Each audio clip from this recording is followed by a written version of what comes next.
Hello friend, welcome back to my channel. जय श्री कृष्ण। उन्होंने कहा, मुझ पर कृपा करने के लिए आपने जो परम गोपनीय आध्यात्मिक विषय ज्ञान दिया है, उस उपदेश से मेरा यह मोह दूर हो गया। हे कमलनयन, मैंने आपसे समस्त सृष्टि की उत्पत्ति तथा प्रलय और आपकी अविनाशी महिमा का भी वर्णन विस्तार से सुना। हे परमेश्वर, इस प्रकार यह जैसा आपके द्वारा वर्णित आपका वास्तविक रूप है, मैं ही वैसा ही देख रहा हूँ, किंतु हे पुरुषोत्तम, मैं आपके ऐश्वर्य युक्त रूप को मैं प्रत्यक्ष दर्शन करना चाहता हूँ।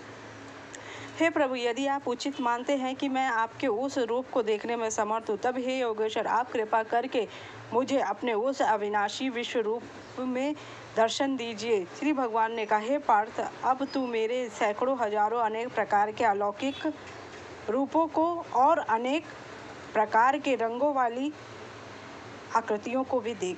हे भरत श्रेष्ठ अर्जुन, तू मुझ में अदिति के 12 पुत्रों को, 8 वसुओं को, 11 रुद्रों को, दोनों अश्विनी कुमारों को और 49 मरुतों को और इससे पहले कभी किसी के द्वारा ना देखे हुए उन अनेकों आश्चर्यजनक रूपों को भी देख। हे अर्जुन, तू मेरे इस शरीर में एक स्थान में चर अचर सृष्टि सहित संपूर्ण ब्रह्मांड को देख, और अन्य कुछ भी तू देखना चाहता है तो उन्हें भी देख, किंतु तू अपनी इन आंखों की दृष्टि से मेरे इस रूप को देखने में निश्चित रूप से समर्थ नहीं है। इसलिए तू यह अलौकिक दृष्टि देखता हूँ, जिससे तू मेरी इस ईश्वरीय योग शक्ति को देख। संजय ने कहा, हे राजन, इस प्रकार कहकर परम शक्तिशाली योगी भगवान श्री कृष्ण ने अर्जुन को अपना परम ऐश्वर्ययुक्त अलौकिक विश्व रूप दिखाया। इस विश्व रूप में अनेकों मुंह, अनेकों आंखें, अनेकों आश्चर्यजनक दिव्य आभूषणों से युक्त, अनेकों दिव्य अस्त्रों से उठाए हुए, दिव्य मालाएं वस्त्र को धारण किए हुए, दिव्य गंध का अनुलेपन किए हुए, सभी प्रकार के आश्चर्यपूर्ण प्रकाश से युक्त, असीम और सभी दिशाओं में मुख किए हुए सर्वव्यापी परमेश्वर को अर्जुन ने देखा। यदि आकाश में 1000 सूर्य एक साथ उदय हो तो उनसे उत्पन्न होने वाली वह प्रकाश भी उस सर्वव्यापी परमेश्वर के प्रकाश की शायद ही समानता कर सके। पांडुपुत्र अर्जुन ने उस समय अनेक प्रकार से अलग अलग संपूर्ण ब्रह्मांड को सभी देवताओं के भगवान शरीर श्री कृष्ण के उस शरीर में एक स्थान में स्थित देखा। पांडुपुत्र अर्जुन ने उस समय अनेक प्रकार से अलग अलग संपूर्ण ब्रह्मांड को सभी देवताओं को श्री कृष्ण के उस शरीर में एक स्थान में देखा। तब आश्चर्यचकित हर्ष से रोमांचित हुए अर्जुन ने भगवान को सिर झुकाकर प्रणाम किया और हाथ जोड़कर प्रार्थना करते हुए बोला। अर्जुन ने कहा, हे भगवान श्री कृष्ण, मैं आपके शरण में समस्त देवताओं और तथा अनेकों विशेष प्राणियों को एक साथ देख रहा हूँ, और कमल के आसन पर स्थित ब्रह्मा जी को, शिव जी को और समस्त ऋषियों को भी और दिव्य सांपों को भी देख रहा हूँ। हे विश्वेश्वर, मैं आपके शरीर में अनेकों हाथ, पेट, मुख और आंखें तथा चारों ओर से असंख्य रूपों को देख रहा हूँ। हे विश्व रूप, ना तो मैं आपका अंत, ना मध्य और ना ही आदि को ही देख पा रहा हूँ। मैं आपको चारों ओर से मुकुट पहने हुए, गदा धारण किए हुए और चक्र सहित अपार तेज से प्रकाशित देख रहा हूँ, और आपके रूप को सभी ओर से अग्नि के समान जलता हुआ, सूर्य के समान चकाचौंध करने वाले प्रकाश को कठिनता से देख पा रहा हूँ। हे भगवान, आप ही जानने योग्य परब्रह्म परमात्मा, आप ही इस जगत के परम आधार है, आप ही अविनाशी सनातन परम धर्म के पालन हैं, और मेरी समझ से आप ही अविनाशी सनातन पुरुष हैं। आप ये नादि हैं, अनंत हैं और मध्य रहित हैं।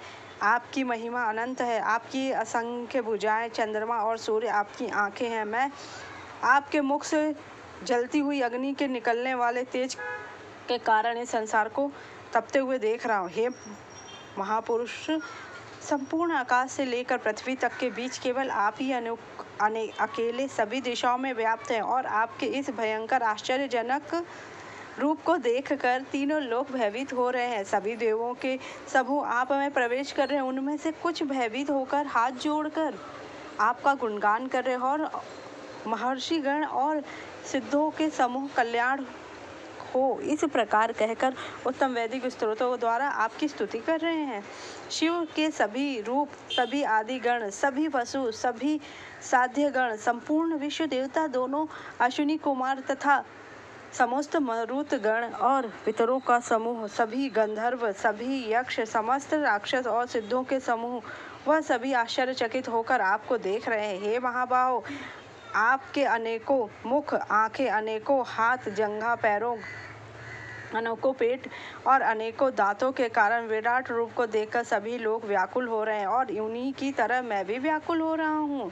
हे विष्णु, आकाश को स्पर्श करता हुआ अनेकों प्रकाशमान रंगों से युक्त मुख को फैलाए हुए आपकी चमकती हुई बड़ी बड़ी आंखों को देखकर मेरा मन भयभीत हो रहा है। मैं ना तो धैर्य धारण कर पा रहा हूँ, ना ही शांति को प्राप्त हो पा रहा हूँ। इस प्रकार दांतों के बीच विकराल और बल प्रलयकारी की अग्नि के समान आपके मुख को देखकर मैं आपकी ना तो कोई दिशा को जान पा रहा हूँ और ना ही सुख पा रहा हूँ। इसलिए हे देवेश, हे जगन निवास, आप मुझ पर प्रसन्न हो।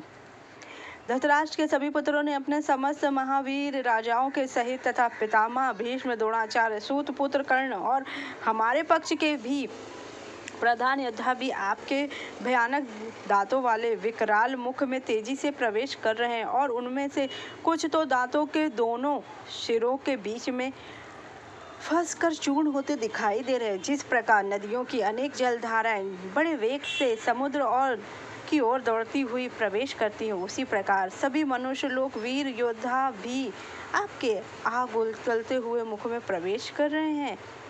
जिस प्रकार पतंगे अपने विनाश के लिए जलती हुई अग्नि में बड़ी तेजी से प्रवेश करते, उसी प्रकार यह सभी लोग भी अपने विनाश के लिए बहुत तेजी से आपके मुख में प्रवेश कर रहे हैं। हे विश्वव्यापी भगवान, आप उन समस्त लोगों को जलाते हुए सभी मुखों को द्वार निगलते हुए सभी ओर से चाट रहे हैं और आपके भयंकर तेज प्रकाश की किरणें संपूर्ण ब्रह्मांड को आच्छादित करके झुलसा रही हैं।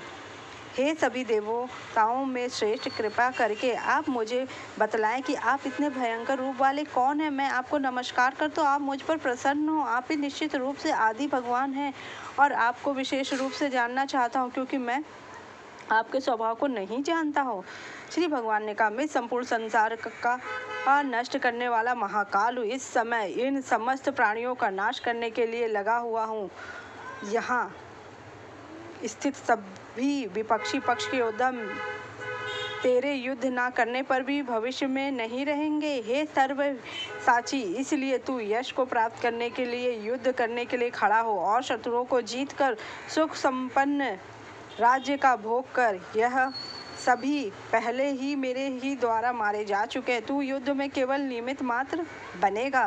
द्रोणाचार्य, भीम, जयद्रथ, कर्ण और अन्य भी अनेकों मेरे द्वारा मारे हुए इन महान योद्धाओं से तू बिना किसी भय से विचलित हुए युद्ध कर। इस युद्ध में तू ही निश्चित रूप से शत्रुओं को जीतेगा। संजय ने कहा, भगवान ने इन चारों वचनों को सुनकर अर्जुन ने हाथ जोड़कर बारंबार प्रणाम किया और फिर अत्यंत भय से कांपता हुआ प्रणाम करके अवरुद्ध स्वर से भगवान श्री कृष्ण से बोला। अर्जुन ने कहा, हे अंतर्यामी प्रभु, यह उचित ही है कि आपके नाम के कीर्तन से संपूर्ण संसार अत्यंत हर्षित होकर आपके प्रति अनुरक्त हो रहा है तथा आसुरी स्वभाव के प्राणी आपके भय के कारण इधर उधर भाग रहे हैं और सभी सिद्ध पुरुष आपको नमस्कार कर रहे हैं। महात्मा, यह सभी श्रेष्ठ जन आपको नमस्कार क्यों कर रहे हैं?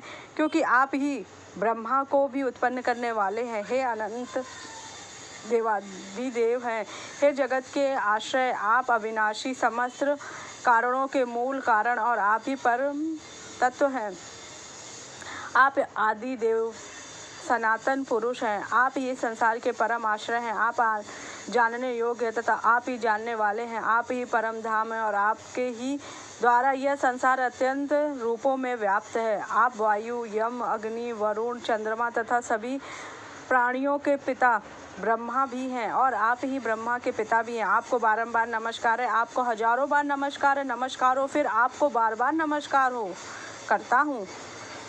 हे असीम शक्तिमान, मैं आपको आगे से, पीछे से और सभी ओर से ही नमस्कार करता हूँ, क्योंकि आप ही सब कुछ है। आप अनंत पराक्रम के स्वामी हैं। आप ही से समस्त संसार व्याप्त है अतः आप ही सब कुछ हैं। आपको अपना मित्र मानकर मैंने हठपूर्वक आपको हे कृष्ण, हे यादव, हे सखा, इस प्रकार आपकी महिमा को जाने बिना मूर्खतावश या प्रेमवश जो कुछ कहा है, हे अच्युत, यही नहीं, हंसी मजाक में, आराम करते हुए, सोते हुए, बैठते हुए, भोजन करते हुए, कभी अकेले में या कभी मित्रों के सामने मैंने आपको जो अनादर किया है, उन सभी अपराधों के लिए आप मुझे क्षमा कीजिए। आप इस चल और अचल जगत के पिता हैं। आप इस जगत में पूजनीय आध्यात्मिक गुरु हैं। हे अचिंत्य शक्ति वाले प्रभु, तीनों लोकों में अन्य ना तो कोई आपके समान हो सकता और ना ही कोई आपसे बढ़कर हो सकता। अतः मैं समस्त जीवों के पूजनीय भगवान के चरणों में गिरकर साष्टांग प्रणाम करके आपकी कृपा के लिए प्रार्थना करता हूँ। हे मेरे प्रभु, आपकी जिस प्रकार पिता अपने पुत्र के अपराधों को, मित्र अपने मित्र के अपराधों को और प्रेमी अपनी प्रिया के अपराधों को सहन कर लेता है, उसी प्रकार आप मेरे अपराधों को सहन करने की कृपा करें। पहले कभी ना देखे गए आपके इस रूप को देखकर मैं हर्षित हो रहा हूँ और साथ ही मेरा मन भय के कारण विचलित भी हो रहा है। इसलिए हे देवताओं के अंतर्यामी, हे जगत के आश्रय, आप मुझ पर प्रसन्न होकर अपने पुरुषोत्तम रूप को मुझे दिखलाएं। हे हजारों भुजाओं वाले विराट स्वरूप भगवान, मैं आपके मुकुट धारण किए हुए और हाथों में शंख, चक्र, गदा और पद्म लिए रूप का दर्शन करना चाहता हूँ। कृपया करके आप मुझे चतुर्भुज रूप में प्रकट हो। श्री भगवान ने कहा, हे अर्जुन, मैंने प्रसन्न होकर अपनी अंतरंग शक्ति के प्रभाव से तुझे अपना दिव्य स्वरूप दिखाया है। मेरे इस तेजोमय अनंत स्वरूप विश्व रूप को तेरे अतिरिक्त अन्य किसी के द्वारा पहले कभी नहीं देखा गया। हे कुरुश्रेष्ठ, मेरे इस विश्व में रूप को मनुष्य लोक में ना तो यज्ञों के द्वारा, ना वेदों के अध्ययन द्वारा, ना दान के द्वारा, ना पुण्य कर्मों के द्वारा और ना ही कठिन तपस्या द्वारा ही देखा जाना संभव है। मेरे इस विश्व रूप को तेरे अतिरिक्त अन्य किसी के द्वारा पहले कभी नहीं देखा गया है। हे मेरे परम भक्त, तुझे मेरे इस विकराल रूप को देखकर ना तो अधिक विचलित होना और ना ही मोहग्रस्त हो। अब तू पुनः सभी चिंताओं से मुक्त होकर प्रसन्नचित्त मेरे इस चतुर्भुज रूप को देख। संजय ने कहा। वासुदेव श्री कृष्ण ने अर्जुन को इस प्रकार कहने के बाद अपना विष्णु स्वरूप चतुर्भुज रूप को प्रकट किया और फिर 2 भुजाओं वाले मनुष्य रूप को प्रदर्शित करके भय से अर्जुन को धैर्य बंधाया। अर्जुन ने कहा, हे जनार्दन, आपके इस अत्यंत सुंदर मनुष्य रूप को देखकर अब मैं स्थिर चित्त हो गया हूँ और अपनी स्वाभाविक स्थिति को प्राप्त हो चुका हूँ। श्री कृष्ण ने कहा, मेरा जो चतुर्भुज रूप तुमने देखा है उसे देख पाना अत्यंत दुर्लभ है। देवता भी इस शाश्वत रूप के दर्शन की आशा करते हैं। मेरे इस चतुर्भुज रूप को जिसको तेरे द्वारा देखा गया, इस रूप को ना तो वेदों के माध्यम से, ना तप से, ना दान से और ना यज्ञ से ही देखा जाना संभव है। परम तप अर्जुन, केवल अनन्य भक्ति के द्वारा ही मेरा साक्षात्कार दर्शन किया जाता है और इस विधि से मुझ में प्रवेश भी किया जाता है। पांडुपुत्र, जो मनुष्य केवल मेरी शरण होकर मेरे ही संपूर्ण कर्तव्य कर्मों को लिए करता है, मेरी भक्ति में स्थित रहता है, सभी कामनाओं से युक्त होकर रहता है और समस्त प्राणियों में मैत्री भाव रखता है, वह मनुष्य निश्चित रूप से मुझे ही प्राप्त करता है। इस प्रकार निर्दत ब्रह्म विद्या तथा योग शास्त्र रूप श्री कृष्ण अर्जुन संवाद गीता के श्री कृष्ण अर्जुन संवाद में विश्व रूप नाम का योग दर्शन नाम का 11वां अध्याय पूर्ण हुआ। हरि ओम तत्सत। इस प्रकार भगवान ने कहा, ने अर्जुन को अपना विश्व रूप दिखाया और विष्णु के विश्व रूप को देख कर अर्जुन खुश हुआ।